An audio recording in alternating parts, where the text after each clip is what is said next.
नमस्कार मित्रों, मैं राजेश वर्मा क्राइम खुलासा न्यूज झारखंड प्रदेश में आपका स्वागत करता हूं।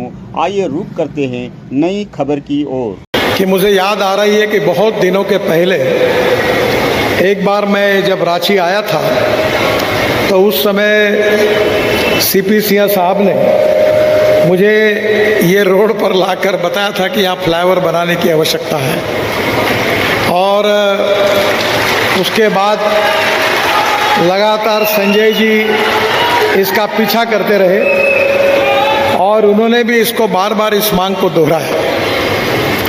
डिपार्टमेंट का कहना ऐसा था कि अब तो ये शहर के बीच में आया है तो ये काम राज्य सरकार या म्यूनिसिपल कॉरपोरेशन करेगी, अब ये हमारा काम नहीं है। पर मुझे खुशी है कि संजय जी के लगातार आग्रह के कारण, पीछे लगने के कारण आज फ्लाईओवर पूरा हुआ है और रांची की जनता भी बहुत खुश हुई है। और इसलिए मैं संजय जी का बहुत बहुत अभिनंदन करता हूं और उनको धन्यवाद देता हूं। आज उन्होंने जो भाषण में 2-3 बातें कही है कि ये जो एलिवेटेड रोड बना है इसको विशेष रूप से यहाँ की जो चित्रकला है उसके द्वारा चित्रित करने की भी मांग की है। मैंने उनको सुझाव दिया है कि यहाँ के चित्रकला महाविद्यालय के विद्यार्थियों को इकट्ठा करके वो प्रपोजल हमें दीजिए, हम उसके ऊपर ब्यूटिफिकेशन कार्यक्रम के अंतर्गत पूरी तरह उसको सुंदर करने के लिए मैं मंजूरी देता हूँ।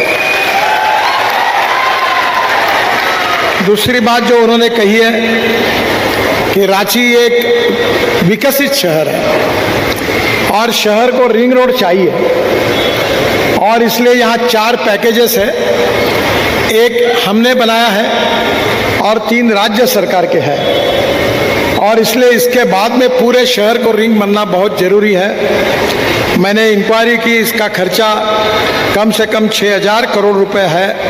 अभी उन्होंने इसकी मांग की है। मैं घोषणा करता हूं कि इसका डीपीआर बनाने के आदेश मैंने तुरंत दिए हैं और ये भी सपना निश्चित रूप से पूरा होगा। उन्होंने और एक बात कही है कि पब्लिक ट्रांसपोर्ट में सुधार करने की आवश्यकता है। मैं लगातार नए इनोवेटिव ट्रांसपोर्ट की बात करता हूँ। हम देश में 360 रोपवे, केबल कार और फेनिकुलर रेलवे बना रहे हैं। मैं जब शिपिंग मंत्री था तो मैंने पानी पे उतरने वाला हवाई जहाज लाया था और मुंबई के समुद्र में मैं उसमें उतरा था। उसी प्रकार से पहला पायलट प्रोजेक्ट के रूप में मैंने नागपुर में एक फ्लैश चार्ज बस, इलेक्ट्रिक बस की शुरुआत, आज ही टेंडर उसका स्वीकार किया गया। ये चित्र है इसका और इसकी कैपेसिटी 135 सीटर है। ये फ्लैश चार्जर नीचे आता है, बस चार्ज होती है। इसमें चेयर, एग्जीक्यूटिव चेयर है, सामने टीवी है और एयरलाइंस में जैसे चाय पानी नाश्ता मिलता है वो उसकी भी व्यवस्था की गई है।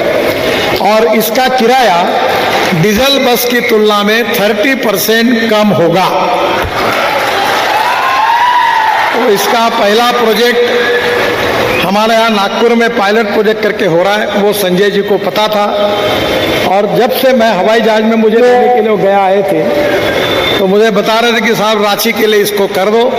आज हमारा नागपुर का प्रोजेक्ट का टेंडर जो हुआ है ये शुरू होने के बाद दूसरे प्रोजेक्ट के रूप में रांची का चयन हम निश्चित करेंगे। इसका भी मैं उनको विश्वास देना चाहता हूँ। आज आप सबकी अपेक्षाएं बढ़ी हुई है क्योंकि हमारे 2014 में आप सबके आशीर्वाद से आदरणीय नरेंद्र मोदी जी के नेतृत्व में हमारी सरकार आई और नरेंद्र मोदी जी ने यह तय किया कि हिंदुस्तान को अगर $5 ट्रिलियन की इकोनॉमी बनाना है, हिंदुस्तान को आत्मनिर्भर भारत बनाना है, हिंदुस्तान को दुनिया की 3rd लार्जेस्ट अर्थव्यवस्था अगर बनानी है तो हिंदुस्तान के इंफ्रास्ट्रक्चर का विकास करना अति आवश्यक है। और इसलिए water, power, transport and communication, ये 4 क्षेत्र में विशेष प्राथमिकता मिली और रोड सेक्टर में भी जो काम हुआ वो आपके सामने है।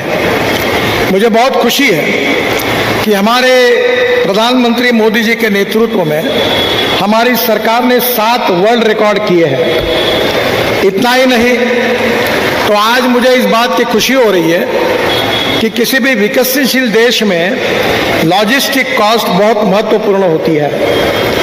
हमारे देश में लॉजिस्टिक कॉस्ट 16% थी, चाइना में 8% थी और अमेरिका और यूरोपियन देशों में ये 12% थी। पर अभी ही 2 महीने पहले IIM बेंगलोर, IIT कानपुर और IIT चेन्नई ने एक अध्ययन किया और इस अध्ययन में उन्होंने ये कहा है कि हमारी लॉजिस्टिक कॉस्ट 6% कम हुई है, यानी 16% से 10% पे आई है। करीब 4 साल पहले मैंने घोषणा की थी कि 5 साल के अंदर हमारी लॉजिस्टिक कॉस्ट सिंगल डिजिट यानी 9% पर आएगी। मैं आपको विश्वास देना चाहता हूं कि इस साल दिसंबर समाप्त होने के पहले हमारी लॉजिस्टिक कॉस्ट 9% पर आएगी, जिसके कारण हमारा एक्सपोर्ट बढ़ेगा, नए उद्योग व्यापार बढ़ेगा और युवाओं को रोजगार मिलेगा और सुखी, समृद्ध, संपन्न भारत आत्मनिर्भर बनेगा। ये मेरा दृढ़ विश्वास है। इसमें रोड के सेक्टर की जो जिम्मेदारी आदरणीय प्रधानमंत्री जी ने मेरे ऊपर दी, तो मैंने American president John F Kennedy ji की एक बात अपने सामने ऑफिस में लिख कर रखी है। जॉन एफ कैनेडी जी ने क्या कहा था? उन्होंने कहा था कि American roads are not good because America is rich, but America is rich because American roads are good. America धनवान है, इसके कारण अमेरिका के रास्ते अच्छे हुए, ऐसा नहीं है। तो अमेरिका के रास्ते अच्छे हुए, इसके कारण अमेरिका धनवान हुई। और इसलिए हमने तय किया कि हमारे देश का भी रोड इंफ्रास्ट्रक्चर हर अमेरिका के बराबर लेकर जाएंगे। और मैं आपको विश्वास के साथ बताना चाहता हूं कि हमारे देश का 2 साल के अंदर हमारे राष्ट्रीय महामार्ग का इंफ्रास्ट्रक्चर अमेरिका के बराबर होगा। ये वचन और विश्वास मैं आपको देता हूं। आज हम देश में वर्ल्ड का सबसे लार्जेस्ट नेटवर्क नेशनल हाईवे का बन गया और हमारे देश में हम ग्रीन एक्सप्रेस हाईवे बना रहे हैं। मैं सब बातों का आपको जानकारी देने वाला हूं कि हमारे देश में किस प्रकार से इसका बड़े प्रमाण पर बदल हो रहा है, क्योंकि हमारे देश में विशेष रूप से अनेक जगह पर ट्रैफिक जाम होता था, जिसके कारण हमको रुकना पड़ता था। जैसे आज का फ्लाईओवर है, मुझे बता रहे थे संजय जी कि 1.5 घंटे 2-2 घंटे लोग जाम में फंस जाते थे, अब 5 मिनट में जाएंगे। बहनों और भाइयों, दिल्ली से देहरादून जाने के लिए 9 घंटे लगते थे, अब 3 महीने के बाद 2 घंटे लगेंगे। दिल्ली से जयपुर जाने के लिए 5.5 घंटे लगते थे, अब 2 घंटे लगेंगे। हमारे मैसूर से बेंगलोर आने के लिए 3.5 घंटे लगते थे, अब 1 घंटे में हो गया। मेरठ से दिल्ली आने के लिए 4 घंटे लगते थे, अब केवल 45 मिनट में आ रहे हैं। दिल्ली से अमृतसर जाने के लिए 12 घंटे लगते थे, अब 4.5 घंटे में होगा। दिल्ली से कटरा ये 15 घंटे लगते थे, अब 6 घंटे में होगा। दिल्ली से श्रीनगर 8 घंटे में होगा और मुंबई से दिल्ली केवल 12 घंटे में होगा। ये ऐसे हम 36 हाईवे बना रहे हैं। उसमें झारखंड में भी हम लोग 1 लाख करोड़ रुपया खर्चा करके बड़े बड़े कॉरिडोर बना रहे हैं। पहला कॉरिडोर जो है वो Varanasi, Ranchi, Kolkata 6 lane greenfield corridor, जिसकी कीमत 40,000 करोड़ रुपए है और 670 किलोमीटर है। इसका काम शुरू हो रहा है, मार्च 2028 में पूरा होगा। इसकी लंबाई 203 किलोमीटर झारखंड में है और इसके ऊपर हम 10,000 करोड़ रुपए खर्चा कर रहे हैं। झारखंड में चतरा, हजारीबाग, रामगढ़ और बोकारो जिलों से होकर गुजरता है और 14 घंटे का समय कम होकर 6 घंटे होगा। इसमें 13 आर्थिक नोड्स है, 24 लॉजिस्टिक मोड्स है, 7 पर्यटन स्थल है, 14 धार्मिक स्थलों से जुड़ता है, 7 राष्ट्रीय राजमार्ग है, 11 बड़े रेलवे स्टेशन है, 2 समुद्री बंदरगाह है और 5 हवाई अड्डे हैं। इस रोड के कारण एक बहुत बड़ा चेंज आर्थिक विकास में झारखंड में होगा। कोलकाता पोर्ट और कुल्पी पोर्ट के लिए कनेक्टिविटी होगी और एयरपोर्ट्स में बोकारो, रांची, कोलकाता, कोलिगोड़ा, काजी नजरुल एयरपोर्ट्स में सीधा संपर्क होगा और लॉजिस्टिक कॉस्ट भी इससे कम होगी। मुझे बहुत खुशी है कि दूसरा जो इम्पोर्टेंट रोड है वो रांची पटना है। ये 4 लेन आर्थिक कॉरिडोर है। इसकी कीमत 10,000 करोड़ रुपए है। ये 323 किलोमीटर है। 88% काम पूरा हुआ है। दिसंबर 2027 में ये काम पूरा हो जाएगा। झारखंड में लंबाई 162 किलोमीटर है और इसकी लागत 5,000 करोड़ है। रांची, हजारीबाग, बरई, कोडरमा, मेघतारी को जोड़ता है और यात्रा समय 10 घंटे से घटकर 5 घंटे हो जाएगा। रजरप्पा के प्रसिद्ध मंदिर की कनेक्टिविटी और आसान होगी और कोयला और अन्य खनिजों के लिए लॉजिस्टिक कॉस्ट में भी कमी आएगी।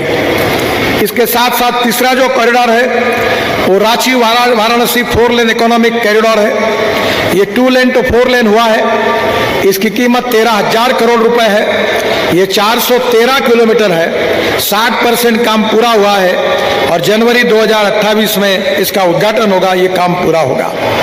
झारखंड में इसकी लंबाई 253 किलोमीटर है और जिसकी लागत 8,000 करोड़ रुपए है। झारखंड और उत्तर प्रदेश के बीच मुख्य मार्ग होगा और वाराणसी से रांची का यात्रा समय जो आज 12 घंटे लगता है वो 4.5 घंटे पे आएगा। ये मैं आपको विश्वास दिलाना चाहता हूँ। झारखंड के गढ़वा, पलामू, लोहरदगा और लातेहार जिलों के आर्थिक विकास में मदद होगी। बाबा बंशीधर के प्रसिद्ध मंदिर से ये जुड़ता है।